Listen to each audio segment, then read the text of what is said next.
Kila mmoja imemgusa.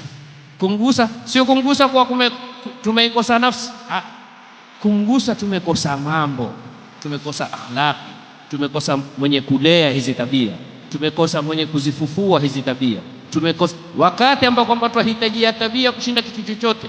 Elimu zitele mitandao. Sheikh Abdullah ametoka kwenye mikono, alhamdulillah, imeonekana kazi yake, imeonekana akhlaqi zake, husnul khuluq.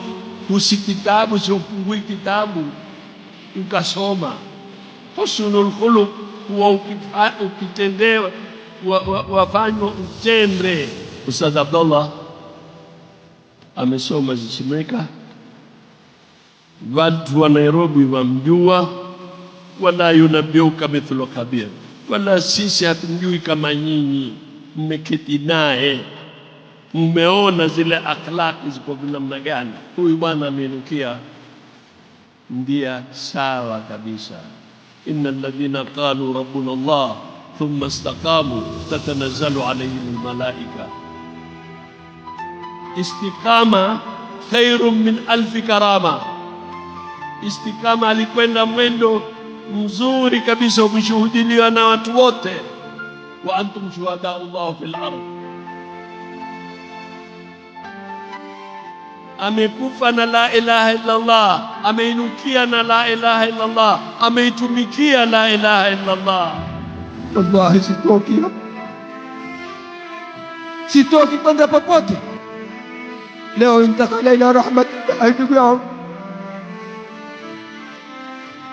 nilikuwa nikimsumbua sana Abdallah, simwiti shemeji, ni ndugu, nipeleka hapa makarim al-akhlaqi. Ndugu yako aweza kukukataa, ndugu yako aweza kukupiga, ndugu yako aweza kufanya lolote.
وتقبل له واغفر له وارحمه واجمعنا وإياه في دار كرامتك ومستقر رحمتك مع عبادك الصالحين وأوليائك المفلحين.